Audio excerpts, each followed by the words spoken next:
Hello friends, now let's begin with the new chapter Combustion and Flame. First of all, let me ask you a question. Can you give me the difference between burning of candle or burning of fuel?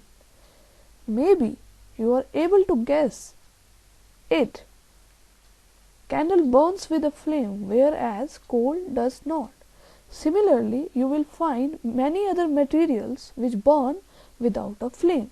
Let us study the chemical processes of burning and the types of flame produced during these processes, and we will see how we proceed from our ancient time to this present time. Now the question arises how fire was invented. In ancient periods, nomads do not know about the fire. They usually used to eat raw meat and raw vegetables. They never cooked it, and they used to do all their works in the daytime, and in the night time they were always afraid of dangerous animals and were not able to do other works. So accidentally once they rubbed two stones near the dry grass and it catches fire. After that they used to cook their food, and they also used to work in the night, and they protect themselves from the dangerous animals to be get hunted by them. In this way their life changes completely. In the same way, this fire is also used in nowadays for cooking of food and other purposes. Let's see how it helps in our life and what is the whole process which is involved during this fire process. The topics which we are going to study in the chapter are combustion, combustible substances, non-combustible substances, then types of combustion, ignition temperature, inflammable substances, how we can control the fire if it gets uncontrolled, what is fuel, what is fuel efficiency, and what are the harmful products which are released during the burning of fuels. Let's see all these topics in detail in further slides. As you know, the chapter is all about combustion. In a common language, combustion means fire or burning of any substance. But in scientific language, it is a chemical process in which any substance reacts with oxygen and get ignited at a very low temperature termed as ignition temperature to produce heat and light. And the substances which undergo combustion are termed as combustible substances, and you can say them as fuels.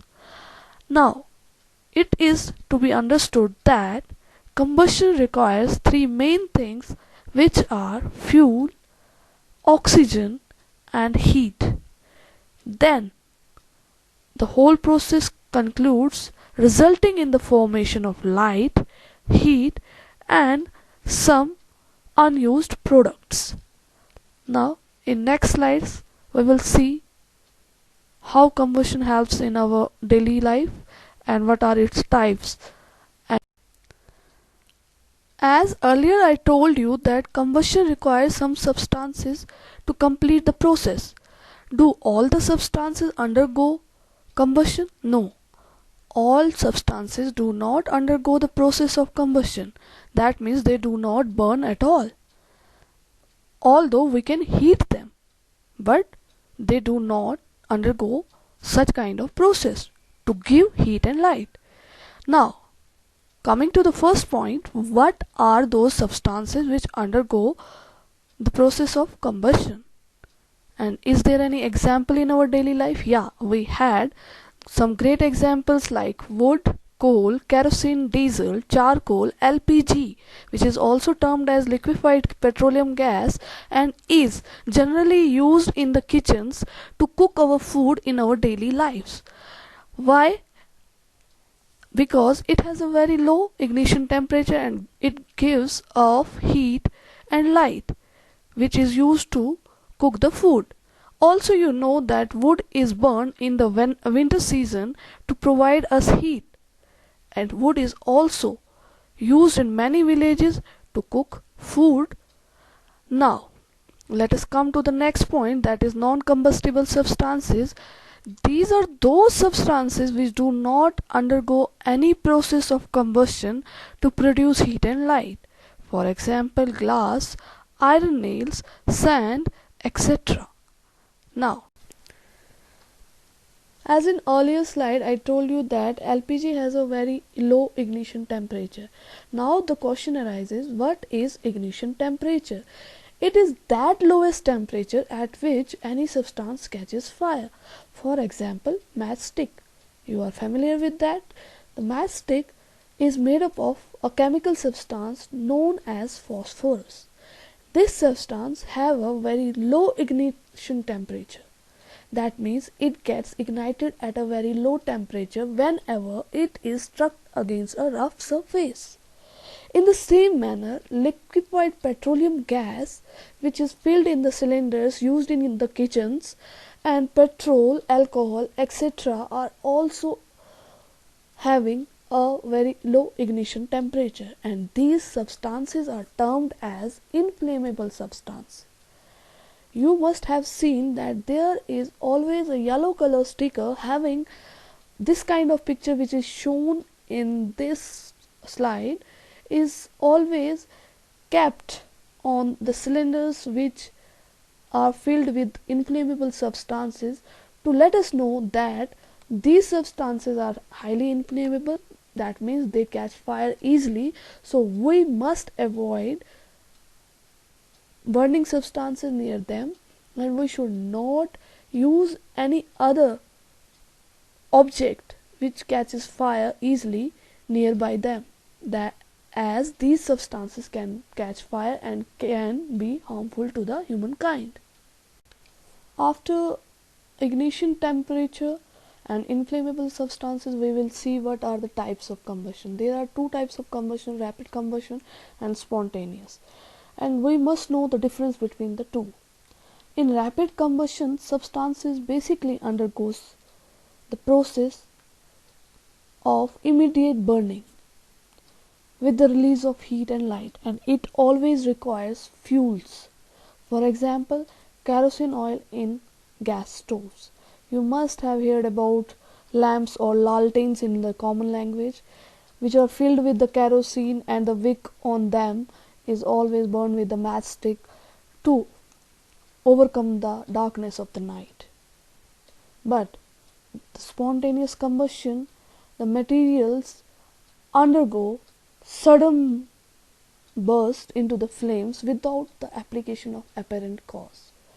The great example of it is forest fire, which is always caused due to the lightning, but sometimes it is also caused due to the carelessness of human beings.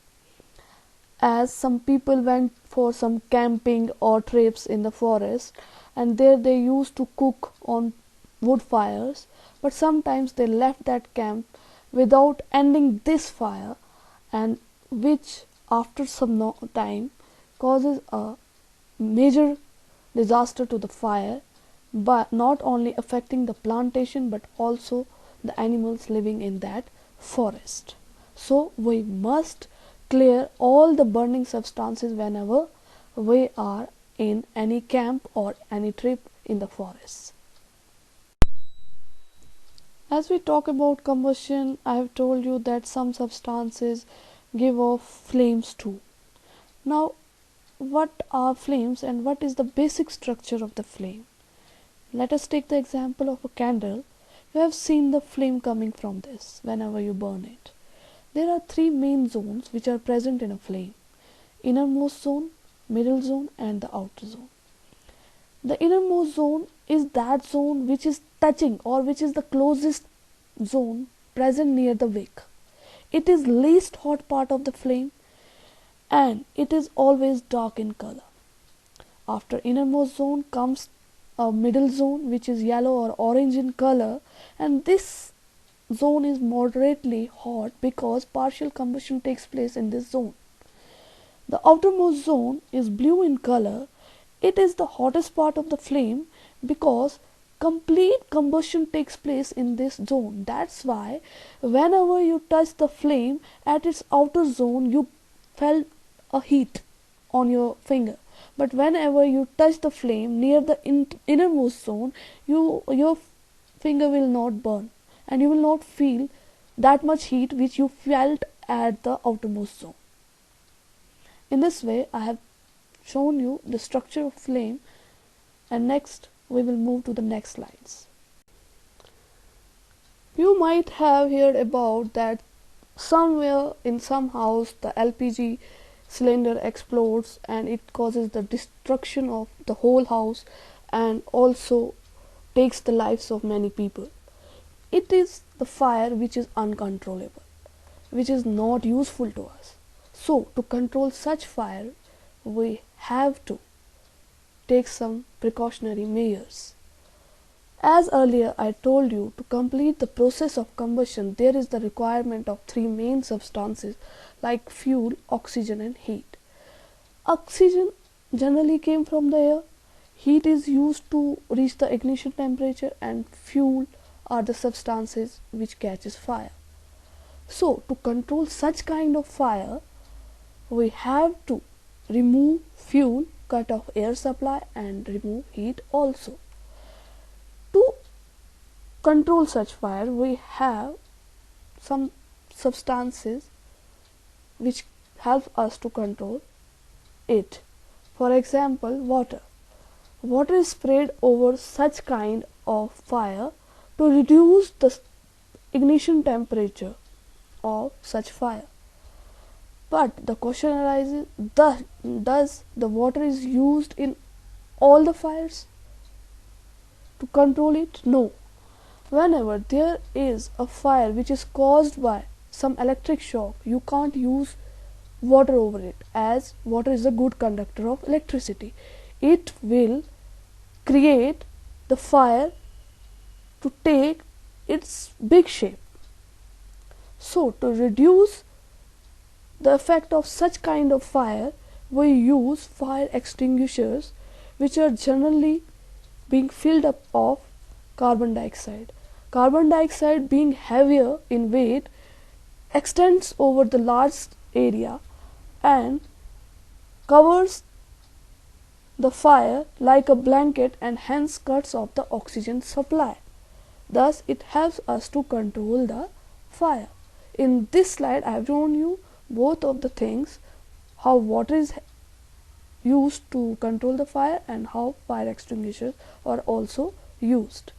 You might listen a topic fuel in the whole video.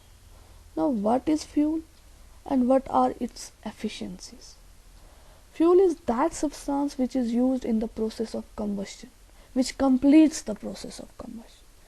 Does all the fuels are good enough to complete this process? No, there are some characteristics which help us to tell that this is the ideal fuel. For example, it should be available easily, it should be cheap, it should burn easily in our air, and it must have a low ignition temperature, and the heat which it produced after burning should be at large amount, and most importantly, it should not leave behind any undesirable substance. Now coming to this, what is fuel efficiency?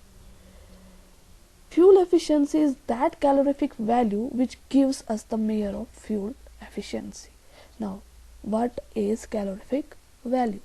Whenever you burn any substance in 1 kg, any substance or fuel in 1 kg, it creates a heat in kilojoules.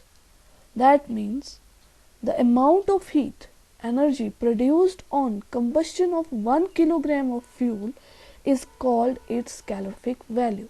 For example, whenever you burn 1 kilogram of cow dung, it produces 6000 to 8000 kilojoule per kilogram of heat. And when you burn wood, it creates 17,000 to 22,000 kilojoule per kilogram heat. While when petrol is burnt, it produces 45,000 of energy. Now you can see that there is difference in the production of heat energy in every fuel. Now we will see what are the harmful products which are being released during the burning of fuels.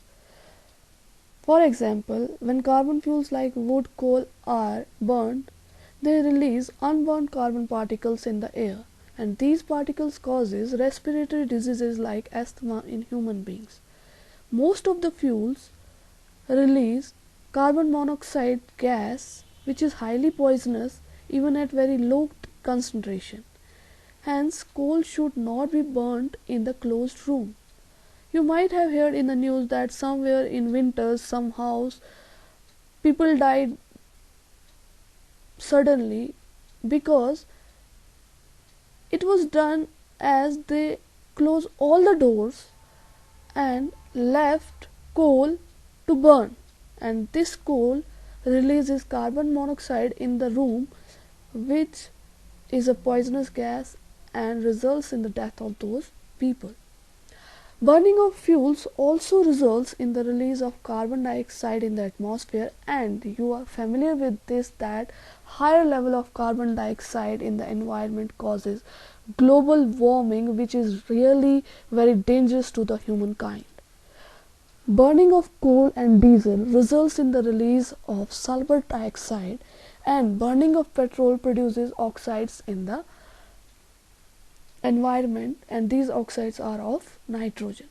When these oxides of sulfur and nitrogen get mixed with the water, they cause acidic rain. I am going to give you the example, like few years back some industries were set up near the Agra, which releases nitrogen oxides and sulfur oxides in the environment at a very large scale, resulting in the formation of acidic rain in the Agra. This acidic rain destroys the beauty of one of the wonders of the world known as Taj Mahal. Thus, these industries were banned by the government to reduce the formation of acidic rain in that particular. In this way, I told you about the combustion, what are its effects, how fire is being controlled, and what are the effects of acidic rain in our lives and our monuments. I hope you understand the topic. Thank you all for listening. Please subscribe my channel and like the videos if you like those. Thank you all. Stay home, stay safe.